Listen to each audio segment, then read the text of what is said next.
Are you looking for a space where you will learn to improve your mental strength, emotional health, and heal your insecurities from the inside out? Take the first step to living a more meaningful life with the Better Me with Body by Bree podcast. I'm your host, Bree. I'm a certified personal trainer, entrepreneur, and mother of 3. I've helped empower thousands of women to take action through fitness, nutrition, meditation, personal development, and aligning thoughts with action. This podcast is for those who are ready to feel inspired and motivated to live a more purposeful life. Let's grow together. We all know that our thoughts equal our emotions, and our emotions equal our actions, and our actions equal our results, right? But what if instead of focusing on the result we want to achieve, we focused on the person we want to become? If we focus on what habits we need to implement to become the person who is successful at losing weight, the results will come as a byproduct. In today's podcast, we're talking all about the importance of being intentional with your consumption, having a strong identity that matches the results you want, and how to shift your lens to have a happier, more fulfilled life. Let's get started. Welcome to the podcast. I'm really excited about today's episode because I actually just had this conversation with Adam yesterday. And I was like, this is fascinating. My clients need to hear this because I feel like it's just such a game changer for people. So we all know the power of our own thoughts, right? I don't know if you guys have seen that example that's all over like Instagram and TikTok, but this guy basically is pointing to 2 things. He's pointing to the word green needle, and then he's pointing to the word brainstorm. And whatever word you read is what you hear in the sound. So then he plays this sound. And if you're reading green needle, you hear green needle. If you're reading brainstorm, you hear brainstorm. It's the weirdest thing, but it's really cool. And it's just a cool little exercise to show you the power of your mind, and what you're focusing on expands, and what you're focusing on is your reality. So the cool thing about that is you can change it at any point. So why is it so important to manage our thoughts? Well, a really cool thing that most people might not know is that our thoughts are not who we are. Our thoughts are actually the outside world and a byproduct of our environment. So what we see, what we hear, what we experience becomes our thoughts. But what we do with those thoughts is what turns into emotion. So I can have a thought that, oh, I'm not successful at losing weight. I'm not good. I'm not pretty enough because I don't look like this specific Instagram person, right? Maybe I'm seeing all these models on TV, or I'm seeing all these magazines and everybody is super fit. And I see all these fitness influencers that I'm following and they're all really ripped. And so I have this thought, oh, I'm not ripped enough. I'm not being successful. I'm not good enough. I'm not pretty enough, right? That's a byproduct of our environment. But what do you do with those thoughts? That's what matters. So I can either believe that thought and move forward with that, and it might make me feel like crap, or I can say, no, I am successful. I am hitting my goals. I'm really proud of my effort. I'm really proud of the progress that I have made. I am good enough, you know? And so once we are aware of our own thought patterns, we have the power to control them because we're actually acknowledging them and we are deciding what we want to do with it. Okay. So that's where the power lies. The power lies in knowing that you are not your thoughts. It's what you do with your thoughts that matter. And this is why it's so important to be intentional with what we consume. So I've talked about this before on my Instagram, but even like music that is bringing us down, that is like a super low vibration, that is just like negative and dark, or Netflix shows that, you know, when you watch them, you just kind of feel dark and yucky and it's not very uplifting. It's bringing down your vibration. That influences how you think. That influences your belief system. It influences how you react to things. It's like, imagine when a little kid is playing all of these violent video games. What do you think his first instinct is to do when someone makes him mad? Is to be violent, right? Because that's all he's seeing over and over and over. He's just inundating his brain with that information. So even influencers, I've said this before, but I feel like some fitness influencers can be very damaging to people. And the reason is because sometimes what they do is they'll post these very unrealistic bodies where maybe they just competed or they're in prep, and then they keep posting that version of themselves, even though they don't look like that anymore, right? They don't look like that version of themselves, but they keep posting their leanest version. And then they'll be like, oh, you just have to have balance, or you just have to, go do 20 minutes of cardio and just like listen to your body and do intuitive eating, even though they didn't do any of that to get the body that they're showing. So it can be super damaging to people and their confidence. And if you're constantly seeing these people that are just completely ripped, what do you think that's going to do for your confidence? And what do you think that's going to do for how you see your body image, right? So I have a little story. I actually went through a period of time where, and I actually still don't follow some of these people, but I started noticing that I wasn't happy with my own body anymore because I was following people who they just didn't make me feel good about myself. And so I unfollowed them. And give yourself permission to be like, you know what? I don't really need this influence in my life right now. And it's okay to unfollow them or mute them or whatever you have to do for your own mental health. Okay. That's really, really important. And once I muted all these stories because I was being inundated, it was right after I had my baby, and I just was still trying to get back to feeling good. And I thought, oh, it will motivate me. But it didn't motivate me. It made me feel worse about myself. And the second that I unfollowed or muted all of these influencers that didn't make me feel good about myself, I was so much happier. I gave myself so much more grace. I started following people who were uplifting, who were helpful, who were not just showing how shredded their abs are, but they were actually giving valuable information on how to raise a baby, or how to bring your ab separation back together, or how to meditate, things that I wanted to learn. And the second I started doing that, my quality of life was better because I was focusing and letting content come into my mind that is helping me, that's uplifting me. I was following business podcasts. I was following spiritual Instagrams. I was following meditation and health Instagrams instead of just fitness ones. And I cannot tell you the difference that it made in my thought patterns and in how I spoke to myself and in my initial reactions. I was following parenting Instagrams and just things that were actually teaching me valuable information. So I give you permission, not that you need my permission, but I want you to give yourself permission to unfollow or unsubscribe or, stop watching that show or whatever is bringing you down and making you feel bad. Okay. Now I have an example. So people, they usually have a goal, but they start with the outcome first. So they'll usually start with, okay, I want to lose 20 pounds and I want to be super healthy and fit, right? Instead of starting with the outcome, I want you to start with who you believe you are. Okay? Because we all have an identity that we repeatedly tell ourselves. And we have this specific identity, and that identity equals our habits, which equal our results or our outcome.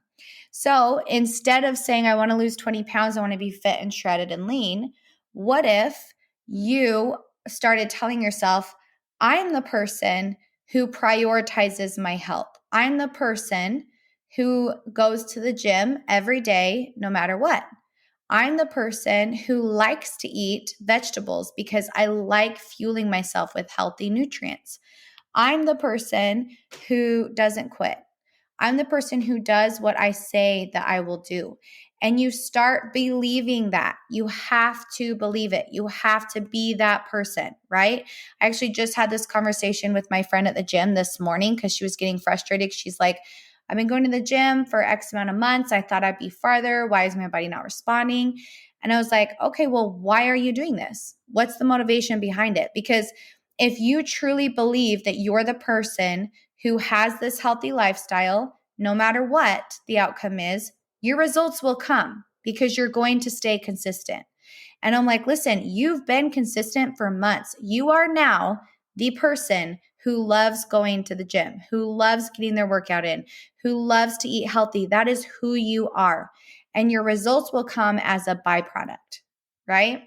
And I said this example when I competed. Like before my competition, I would always say, oh, I'm a foodie. I'm not very disciplined. I could never do a competition. And then the second that I signed up for it, my lens shifted in my head, and I was like, "Oh, I'm a competitor." And I started seeing myself as a competitor. Well, guess what happened? It was easy to say no to the ice cream. It was easy to go to the gym and get my workout in. It was easy to do my cardio because that's what a competitor does, and I am now a competitor.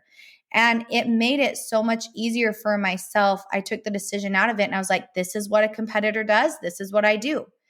And I also apply it to my pregnancy mentality. So I usually have a really hard time being pregnant. Like it is super, usually, it used to be, see how I caught myself. It used to be really hard for me because I didn't like feeling limited. I didn't like not being able to work out. I didn't like feeling uncomfortable. And so I had this story that I would tell myself, and it was, oh, I hate being pregnant. It's the worst. I wouldn't wish it on anyone. My hips hurt, my back hurts. My hips would always like come out of alignment. I pee myself all the time. I can't sleep. It's so uncomfortable. And that's what my story was around pregnancy. Well, this is my last pregnancy. This is my fourth and last. And I really wanted to enjoy it. And I told myself, you know what? I'm not doing that this time. I'm not. And I started telling myself, I'm the person that enjoys pregnancy. This is such a miracle. I love being pregnant. I can handle hard things. I can handle being uncomfortable. I am super strong in this situation. And I'm not kidding you guys. This has been the most enjoyable experience for me. I'm 21 weeks today, and I just am like, I know it's going to get harder in the third trimester, but that's okay. My whole lens and mentality has shifted, and it is so enjoyable. So once you decide who you are, you act according to who you believe you are, and you create habits that will give you those results. So my result was I wanted to have a positive, happy pregnancy. So what do I have to do? What thoughts and what habits do I have to create in order to have that result? And that's who I need to become. So I will say though, that it does work both ways. So good and bad. So if you believe you're the person who always quits, or you're the person who never gets results, or nothing ever happens for you, or you've tried everything and nothing works, then that will also be true for you, right? So how do you shift your lens so that you can see your situation or yourself in a different light? Most of us base our thoughts or our personal identity on our past history. So we take information about what has happened before, and we think that that will happen again. But you can always shift your lens or change your story at any point in your life. You do not have to have the same story over and over. You can be someone different. You can change those habits. But in order to do that, you have to acknowledge those thoughts exist and actively work to battle them. So the more that you do this, then the stronger you are. Now, I'm a 7 on the Enneagram scale. If you know anything about that, I have a whole podcast all about it. I actually have a whole nother podcast all about changing your story. I think it was my third ever podcast I recorded. It's one of my most popular because it's with my mom and it's incredible. So you need to go listen to that one as well, where I dive a lot deeper into how to change your story and your lens. But I will say that the more you're active in changing those thoughts, the easier it gets. So for example, I said I'm an Enneagram 7.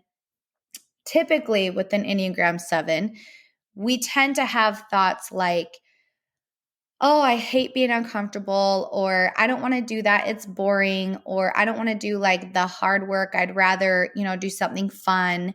And so I constantly am battling those thoughts. I do have those thoughts all the time. But when I acknowledge that I'm having those thoughts, I have to say, no, it's okay to be uncomfortable right now, Bree. It's okay. It's for what you actually want in the long run. And I literally walk myself through it. Or I acknowledge like that even simple tasks, like we're all moms, right? Like I hate doing laundry. It is my kryptonite. I will do anything before I do laundry. And I just have to be like, listen, you have to do the laundry and it's okay. You'll be fine, right? Like you're a person that really values a clean home and values being productive. And in order to be that person, you got to do the laundry and you got to suck it up and it's okay. And I just literally actively am battling those thoughts. And the more I do it, the more natural it becomes. And so the best way to recognize those thoughts is actually meditation. If you're never quiet with yourself and you never sit down and just have that time to notice and recognize those thoughts coming into your brain, then you really are going to have a hard time changing them and shifting them because you're not going to know what are your thoughts, right? And you just take it for face value. But when you sit and meditate, you'll have a thought come in like, oh, I really am not a good mom today, right? And then you can sit there and say, well, why? That's interesting. That's an interesting thought. Why did I have that thought? And you can sit and work through it. That's the whole point of meditation, is self-awareness and separating your thoughts from who you are. So I also have like 3 or 4 podcasts all about the benefits of meditation, how to start meditation. I even have like 3 or 4 recorded guided meditations on my podcast if you want to go listen to that. But I'm a firm believer that if you want to change your lens, you want to change your story, you want to really get the results you want, you have to meditate on it and you have to be self-aware. Self-awareness is the number one thing for any results that you want to achieve in life. So to recap, we are going to be intentional with our consumption and what we're letting into our brain, because our thoughts are not our own. It's a product of our environment, right? Then we're going to identify who we are for whatever result we want and what habits we need to create. And then we are going to change our lens to match who we are. And we're going to actively work on our thoughts. So those are the 3 things that you're going to work on this week. I know you can do it. I would love to hear your feedback if you do it. Please leave comments in the comment section. I would love to hear. We do a lot of thought work in my personal training as well with my clients. I'm constantly teaching them, okay, we're all going to, read the book Atomic Habits, which Atomic Habits is my number 1 favorite book. You have to read it. And it talks all about this concept in there, which is awesome. And we'll all read Atomic Habits together. And then I'll give them an exercise or, okay, we're going to write a letter to ourselves on our why. And then we're going to write another letter at the end. So we do a lot of thought work in my training. It's not just a workout program. It's more of like a life coaching program, which is really cool. It's very involved. It's very transformative. So if you are interested, I have my programs on bodybybree.com. Let me know if you have any questions, and I will see you back here next time. Thank you for joining us in today's episode. If you liked the content and want to hear more, remember to hit that subscribe button and write a review. As a small business owner, I appreciate it more than you know. If you are looking for a program to help with self-confidence, to lose weight, get in shape, and work on your mental, physical, and emotional health, check out my training programs on www.bodybybree.com. My team and I help to hold you accountable through the Body by Bree app, where you log in to see all your workouts, custom meal plan made specifically for you and your needs, and communication through the messenger. You are never alone when you're on the Body by Bree training program. Click the link in the show notes to get more information on how to transform your life from the inside out.